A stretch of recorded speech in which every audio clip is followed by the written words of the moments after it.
Governor صاحب, ministers, member parliament, federal minister بھی, اور ہمارے جو سارے صوبائی منسٹرز بیٹھے اور ممبرز پارلیمنٹ, خواتین و حضرات, دیکھیں جب میں نے پارٹی 25 سال پہلے شروع کی تو ہمارا جو نصب العین تھا, جو ہمارا منشور تب تھا, اس میں بڑا واضح تھا کہ ہم نے پاکستان کو ایک اسلامی فلاحی ریاست بنانا ہے, جو کہ پاکستان کی آبجیکٹو ریزولوشن میں جو جب ہمارے فاؤنڈنگ فادرز نے جب پاکستان کے اوپر جو اپنی ویژن دی کہ یہ ملک کیا بنے گا, تو انہوں نے کہا اسلامی فلاحی ریاست. اور جب بھی مسلمان اسلامی فلاحی ریاست کی بات کرتا ہے تو وہ مدینہ کی ریاست ہوتی ہے. تو یہ ہمارا 25 سال سے یہ سٹرگل تھی, اور میری کوشش تھی کہ جب بھی اللہ نے یہ موقع دیا تو میں بجائے یہ کہ جی ایشین ٹائیگر بنا دیں گے پاکستان کو یا لاہور کو پیرس بنا دیں گے, ہمارا ہمیشہ قبلہ ایک ہی تھا کہ اس ملک کو ہم نے جس وجہ سے یہ ملک بنا تھا, ہم نے اس طرف اس کو لے کے جانا ہے. تو جب ہمیں پختونخوا کی حکومت ملی تو آپ سب کو پتہ ہے کہ وہ ایک کولیشن گورنمنٹ تھی, طاقتور گورنمنٹ نہیں تھی, اور سب نے یہ کہا شروع میں مجھے کہ یہ آپ حکومت لے ہی نہ, کیونکہ بڑا مشکل ہے کولیشن گورنمنٹ کو چلانا. تو میں تو اس وقت انجرڈ تھا, تو مجھے بڑے لوگوں نے یہ ایڈوائز لی کہ آپ کی بڑا مشکل ہوگا حکومت چلانا, اور پختونخوا کے لوگ ایک دفعہ ہی باری دیتے ہیں, دوسری باری نہیں دیتے وہ, تو آپ کو ویسی ایک باری کے بعد آپ کی ساری سٹرگل ختم ہو جائے گی. تو اللہ کا شکر ہے کہ ہماری جو پختونخوا کی حکومت تھی, کولیشن گورنمنٹ تھی, تو جب 2018 کا الیکشن آیا تو ساری دنیا کو ایک تعجب ہوا کہ ایک حکومت جو کہ کولیشن تھی وہ 2/3 اکثریت لے کے آ گئی. تو اس کی وجہ کیا تھی؟ میں ذرا آپ کو صرف یہ بتانا چاہتا ہوں کہ اس کی وجہ کیا تھی. میں نے سننا پڑا کہ جب ہماری حکومت آئی کے پی میں کہ جی یہ کدھر ہے نیا پختونخوا, ہر وقت ہمیں تانے دیے گئے, لیکن ووٹر نے آخر میں فیصلہ کیوں کیا؟ اور شعور رکھتے ہیں یہاں کے لوگ, زیادہ جمہوریت کا ذہن ہے اس طرف پختونخوا کی طرف, کیونکہ آپ کا سوشل سسٹم ایسا ہے, جرگہ سسٹم ہے, ایک جمہوریت, سوچ جمہوری ہے لوگوں کی. تو کیوں انہوں نے 2/3 اکثریت دی؟ یو این ڈی پی کی رپورٹ ہے, انہوں نے رپورٹ شائع کی کہ 2013 سے 2018 جس صوبے میں سب سے تیزی سے غربت کم ہوئی وہ پختونخوا تھا. تو اس لیے لوگوں نے ووٹ دی, کیونکہ ہمارے 5 سال میں سارے پاکستان کے صوبوں سے زیادہ یہاں ہم نے غربت کو کم کیا. اور یہ یاد رکھیں کہ 2013 میں جب حکومت ملی تو سب سے زیادہ تباہی وار آن ٹیرر کی پختونخوا میں تھی. یہاں پولیس والوں کی بہت بڑی قربانی تھی, 500 پتہ نہیں 600 پولیس والے شہید ہو چکے تھے. وہ پولیس اپنے آپ کو بچاتی تھی, تو شہریوں کو کیا بچانا ہے؟ اور شروع میں تو یہاں کی پختونخوا کی کیبنٹ کو اگر آپ نے منسٹرز کو ملنا ہو تو وہ یہاں پشاور میں نہیں آپ کو ملتے تھے, وہ کسار مارکیٹ اسلام آباد میں ملتے تھے, کیونکہ اتنا زیادہ خوف تھا یہاں اس وقت. لیکن آہستہ آہستہ لا اینڈ آرڈر سچویشن بھی ٹھیک ہو گیا, اور حکومت نے گورننس سسٹم بھی ٹھیک کر دی, اور سب سے بڑی بات کہ پہلی دفعہ 30% لوگوں کو ہیلتھ انشورنس ملی. تو میں اس کے اوپر صرف یہ آپ کو بتانا چاہتا ہوں, کیونکہ میں نے شوکت خانم ہاسپٹل صرف ایک وجہ سے بنایا تھا کہ میری والدہ کو کینسر ہو گیا, بڑی تکلیف میں تھی وہ, تو میں ایک ہاسپٹل گیا, میو ہاسپٹل میں, کینسر کے اسپیشلسٹ کو ملنے. تو ادھر مجھے ایک بوڑھا آدمی نظر آیا جس کے بھائی کو کینسر تھی, تو وہ سارا دن مزدوری کرتا تھا اور سارا شام بھائی کے ساتھ بیٹھتا تھا. تو تب مجھے اندازہ ہوا کہ ہم جن کے پاس پیسہ بھی ہے, تو اگر ہمارے لیے اتنا مشکل ہے گھر میں کینسر, تو غریب گھرانوں میں کیا ہوتا ہے. تو اس کی وجہ سے شوکت خانم کینسر ہاسپٹل بنا تھا کہ میں نے تب سوچا کہ کوئی بیچارہ غریب آدمی جس کے گھر میں پیسہ نہیں ہے وہ کم از کم ایک ایسے ادارے میں جائے کہ اگر پیسہ نہیں ہے تو اس کا مہنگا کینسر کا علاج ہو سکے.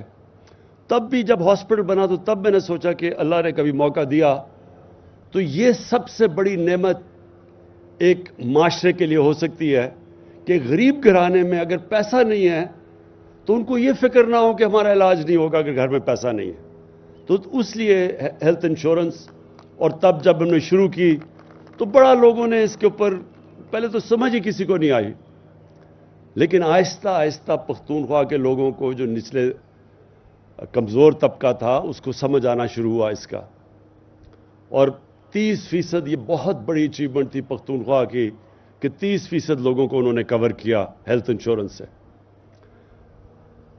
اور اس کے بعد جب ہماری 2018 میں گورنمنٹ آئی تو مجھے بڑی خوشی ہوئی, اور محمود خان میں آپ کو اور آپ کی ٹیم کو خاص طور پہ خراج تحسین پیش کرنا چاہتا ہوں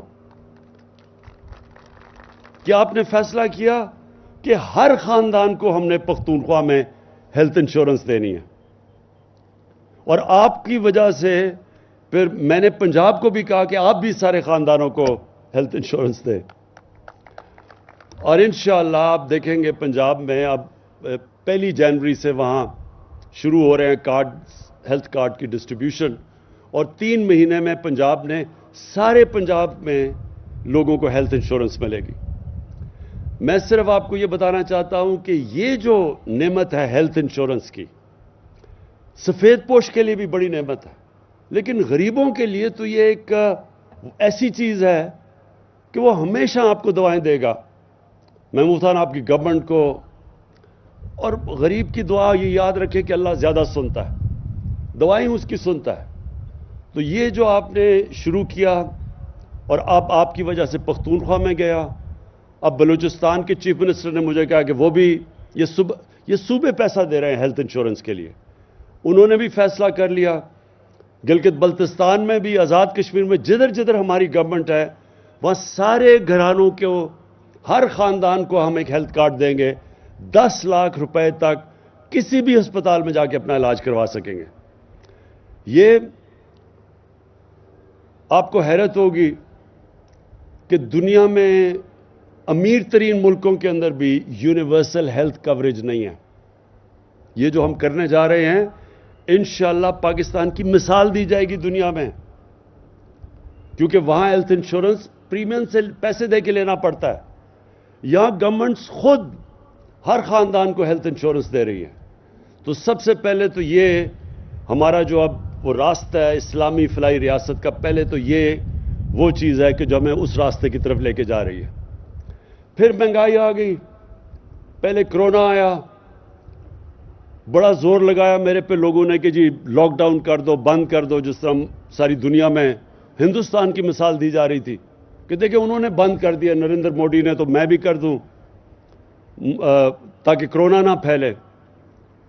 اور بڑا مجھے برا بھلا بھی کہا گیا. 3 مہینے میں نے بڑی چیزیں سنی کہ جی اس کو پتہ نہیں ہے, کسی نے کہا اس کے اوپر FIR کاٹ دو جو بھی کرونا سے مرتا ہے کیونکہ یہ لاک ڈاؤن نہیں کر رہا. لیکن آج میں اپنی ٹیم کو, جو NCOC میں ہماری ٹیم تھی, جس طرح ایک ہر روز ہم نے ڈیٹا دیکھا, سائنٹیفک فیصلے کیے, دنیا سے ہٹ کے فیصلے کیے. اور یہ آج ہم نہیں کہہ رہے, دنیا کہہ رہی ہے کہ جو ملک جس نے سب سے بہتر طریقے سے کرونا کی جو وبا سے جو اپنے ملک کو نکالا ہے وہ پاکستان ہے. اکانومسٹ میگزین اس نے کہا کہ پاکستان وہ ملک ہے جو سب سے, یعنی دنیا کا ٹاپ ملک ہے, 190 ملکوں میں سے جس نے سب سے بہتر اپنے ملک کو کرونا سے بھی بچا لیا اور اپنی معیشت کو بھی بچا لیا. تو ہم وہاں سے نکلے, ہندوستان میں غربت آئی اور ابھی بھی بہت برا حال ہے, معیشت ابھی بھی نہیں ریکور کر رہی. جو انہوں نے لاک ڈاؤن لگائے, جو مجھے کہا جا رہا تھا کہ اس کے نریندر مودی جس طرح کر رہے ہیں آپ بھی وہی کریں. لیکن ایک کرونا کا ایک ایسا دنیا کے اندر ایک ایسا مسئلہ بنا جس سے پاکستان بھی نہ بچ سکا. اور وہ کیا مسئلہ ہے کہ جیسے ہی لاک ڈاؤن ہوئے کاروبار بند ہو گئے, ٹریولنگ بند ہو گئی, آپ نے دیکھا ایئرپورٹس بند ہو گئے. اس سے جو سپلائی چین ہے, سپلائی چین کا مطلب کہ جب کاروبار سے مثلا ایک ملک دوسرے ملک کو چیزیں بیچتا ہے وہ بند ہو گئی. تو اس سے جب سپلائی چین بند ہوئی قیمتوں چیزوں کی کمی ہو گئی, کمی ہوئی تو چیزیں مہنگی ہو گئی. تو اس کا ہمیں بھی اثر پڑنا تھا. یعنی تیل جو تھا وہ دگنا ہو گیا 3-4 مہینے میں, کوئلہ دگنا ہو گیا, گیس دگنے سے بھی زیادہ ہو گئی, گیس بلکہ کئی جگہ 3 گنا زیادہ بڑھ گئی. تو یہ ساری چیزیں ہم امپورٹ کرتے ہیں. پھر جو گھی ہے 70-75% پاکستانی باہر سے امپورٹ کرتا ہے, وہ دگنے سے بھی زیادہ ہو گیا. تو اس کا اب کیا گورنمنٹ کرتی؟ ہم نے جتنی چیزیں پاکستان میں تھی ہم نے اپنی پورا زور لگا کے, میں ابھی بھی کہوں گا کہ پاکستان دنیا میں سب سے سستا ملک ہے, ہم نے ان کی قیمتیں نیچے رکھی. لیکن جو باہر سے چیزیں امپورٹ کر رہے تھے اس کا ہم کیا کرتے؟ حالانکہ ہم نے پٹرول پہ, ڈیزل پہ, آپ اگر دنیا میں دیکھیں تو جو سوائے وہ ملک جن کی اپنی پروڈکشن ہے ڈیزل کی, یعنی ان کی زمین سے تیل نکلتا ہے, ان کے علاوہ پاکستان میں سب سے, باقی دنیا سے سب سے کم قیمت پہ ہم اپنا ڈیزل اور اپنا پٹرول بیچ رہے ہیں, کیونکہ ہم نے سارے ٹیکسز نیچے لے آئے. صرف یہ کہ لوگوں کے اوپر بوجھ نہ پڑے. لیکن بہرحال مہنگائی تو ہے اور لوگ مشکل میں ہیں. تو ہم نے پھر 3 مہینے پہلے پلان بنایا کہ ہم اب کیسے لوگوں کا یہ مہنگائی کا بوجھ کم کر سکتے ہیں. تو اس میں پھر ہم نے ایک پلان بنایا, یہ جو احساس راشن ہے. ہم نے 120 ارب روپے اس کے لیے نکالے اور ہم نے فیصلہ کیا کہ تقریباً آدھے اپنے خاندان پاکستان میں ان کو 30% کم پہ آٹا, گھی اور دالیں دی جائیں, تاکہ وہ یہ مشکل وقت جو ہے, جو ہمارے خیال میں یہ سردیاں بڑا مشکل وقت ہے, یہ سردیوں کے بعد ہمارا خیال ہے کہ یہ آہستہ آہستہ چیزیں قیمتیں نیچے آ جائیں گی. تو تب تک کم از کم جو 3 چیزیں ایک غریب آدمی کے لیے ضروری ہیں, گھی, آٹا اور دالیں, اس میں 30% ان کو رعایت مل جائے. لہٰذا آج ہم یہ لانچ کر رہے ہیں احساس راشن, اور اس میں میں سب کو اپیل کرتا ہوں, اپنی ایم پیز, اپنے کارکنوں کو, کہ اپنے ضلعوں میں جائیں اور لوگوں کو رجسٹر کروائیں. جس نے رجسٹر نہیں کیا انہیں کہیں کہ جو جس بھی خاندان کی 50,000 روپے سے کم آمدنی ہے وہ رجسٹر کریں, تاکہ ان کو ہم شامل کریں اس میں.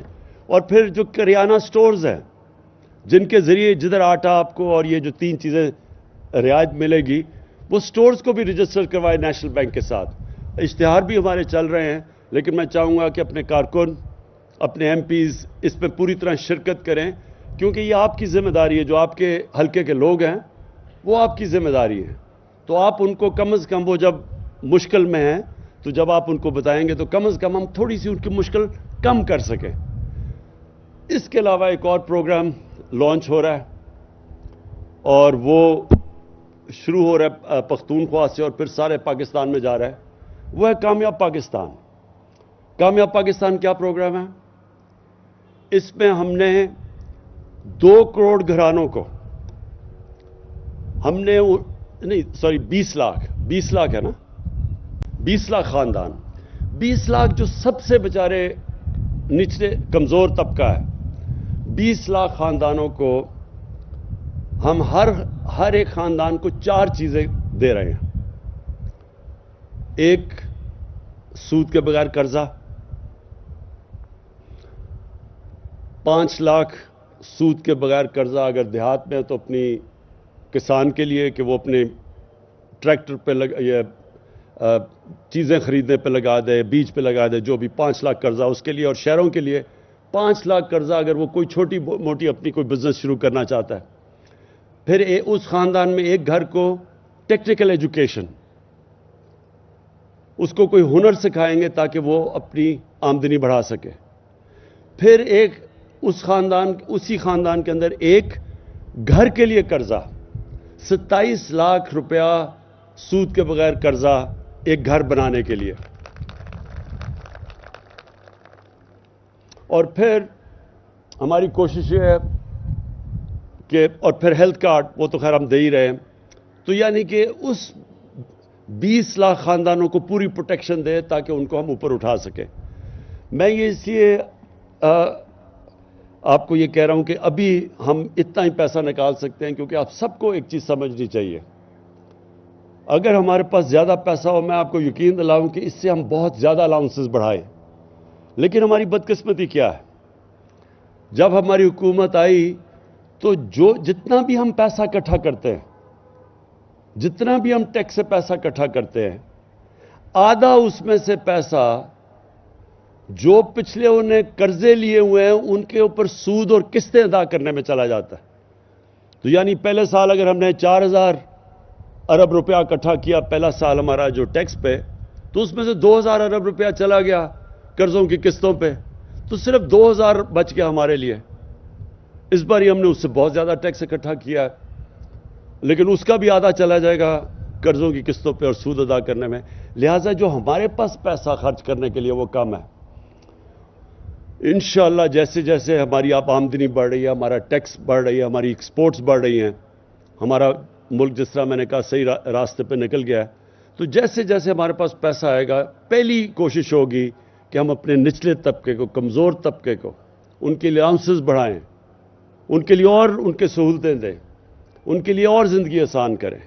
اور ہم نے ایک اور جو بھی محمود خان نے بات کی اسکالرشپس کی، تو ہمارے پاکستان کی تاریخ میں سب سے زیادہ اسکالرشپس ہم دے رہے ہیں. اس وقت 63 لاکھ اسکالرشپس دے رہے ہیں ہم. 47 ارب روپیہ ہم نے اس کے لیے ایلوکیٹ کیا اسکالرشپس کے لیے.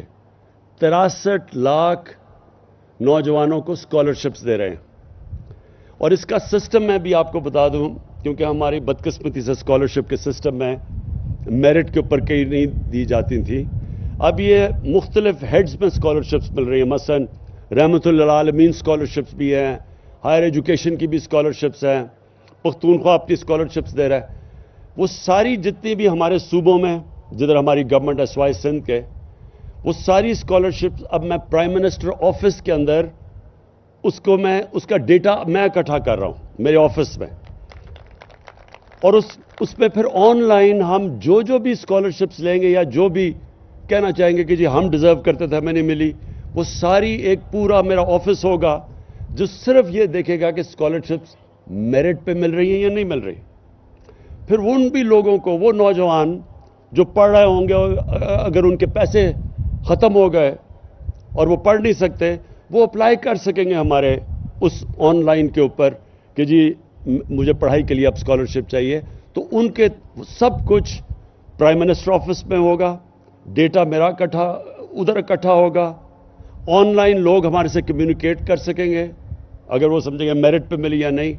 اور پھر میں صوبوں کے ساتھ، سی ایم پنجاب کے ساتھ، سی ایم پختونخوا کے ساتھ، باقی جو ہمارے گلگت بلتستان میں چیف منسٹر ہیں، آزاد کشمیر میں پرائم منسٹر، ہم ان سے ان ٹچ رہیں گے کہ انشور کریں گے کہ اسکالرشپس، اور یہ سب سے ضروری ہے ہمارے نوجوانوں کے لیے، میرٹ کے اوپر دی جائیں. اور یہ میں سمجھتا ہوں کہ جیسے جیسے ہمارا آمدنی بڑھتی جائے اور زیادہ ہم نے پیسہ بچوں کی تعلیم پہ لگانا ہے، اور خاص طور پہ اس طبقے کی جن کو ابھی تک اعلیٰ تعلیم نہیں مل سکتی تھی. میں آخر میں پھر سے اپنے سارے ایم پیز کو اور منسٹرز کو اور چیف منسٹر صاحب آپ کو بھی یہ کہنا چاہتا ہوں کہ اپنی یہ جو ہمارا احساس کہ اس وقت جس طرح لوگوں کے اوپر بوجھ پڑا ہوا ہے مہنگائی کا، تو آپ یہ ساروں کو آرڈر، چیف منسٹر صاحب آپ سب کو کہیں، ایم پیز منسٹرز کے اپنے حلقوں میں جائیں اور یہ لوگوں کو کہیں رجسٹر کریں، اس کے اوپر 8171 کے اوپر رجسٹر کریں، اور پھر کریانہ سٹورز کو بھی رجسٹر کروائیں، تاکہ جتنے زیادہ کریانہ سٹور رجسٹر ہوں گے اتنی جگہ آؤٹ لیٹ سے لوگوں کو یہ 30%، 3 مین دالیں، گھی اور آٹے کے اوپر ان کو کنسیشن مل سکے گی. آخر میں ایک اور چیز بھی یہ کہہ دوں کہ ہمارا آگے جو اب تک پاکستان میں بدقسمتی سے شارٹ ٹرم پلاننگ ہوئی ہے، یہ ہم پہلی دفعہ لانگ ٹرم پلاننگ کر رہے ہیں پاکستان میں. ہم 10 ڈیمز بنا رہے ہیں اگلے 10 سالوں میں. پہلی تو 50 سال کے بعد اس ملک میں 50 سال کے بعد اس ملک میں بڑی ڈیمز کسی نے بنانے کی کوشش کی ہے. سب کو پتہ ہے کہ ہماری سارا جو بارشیں اور پانی گلیشیئرز کا بھی ہوتا ہے وہ سال میں 3 مہینے میں سارا پانی دریاؤں میں آتا ہے, اور اس کے بعد پھر جب سردیاں ہوتی ہیں ہمارا پانی کم ہو جاتا ہے دریاؤں میں. تو اس لیے بہت ضروری ہے کہ ہم ریزروارز بنائیں, پانی کو روکیں. چین کے اندر 5000 بڑے ڈیمز ہیں, ہمارے 2 اور اب یہ 3 بن رہے ہیں. تو 5000 بڑے ڈیمز ہیں اور 80,000 سارے چھوٹے بڑے ملا کے. تو ہم نے کوئی آگے پلاننگ نہیں کی. یہ پہلی دفعہ ہے کہ ہم آگے پلاننگ کریں اپنے آنے والی نسلوں کے لیے کہ پانی کو روکیں تاکہ آگے ہم اور علاقے کو کاشت کر سکتے ہیں. ہماری بڑھتی آبادی بڑی تیزی سے بڑھ رہی ہے, تو اس کے لیے ڈیمز بنا رہے ہیں. اور دوسرا جو ہماری کلائمیٹ چینج کے لیے جو 10 بلین سونامی جس میں پختونخوا سب سے آگے ہے, سب سے زیادہ درخت آپ نے لگائے ہیں اب تک, اور اس کے ساتھ ساتھ صفائی اپنے شہروں کی, دریاؤں کی, ہوا کی, پولوشن کی. تو یہ پہلی دفعہ پاکستان میں پلاننگ ہو رہی ہے. اور پھر انڈسٹری کی طرف پہلی دفعہ جا رہے ہیں. ہماری بڑی دیر کے بعد انڈسٹری اب کر رہی ہے. تو انشاءاللہ یہ مشکل وقت سے جیسے ہم نکلیں گے آگے میں آپ کو بتا دوں کہ یہ ملک بڑی تیزی سے ترقی کرے گا. شکریہ. وزیر اعظم کامیاب جوان پروگرام کے تحت مائکرو ہیلتھ انشورنس پروگرام کے اجرا کی تقریب. وزیر اعظم عمران خان تقریب سے خطاب کر رہے تھے. ان کا کہنا تھا کہ خیبر پختونخوا میں امن و امان کی صورتحال کو بہتر بنایا. دنیا کے امیر ترین ممالک میں بھی یونیورسل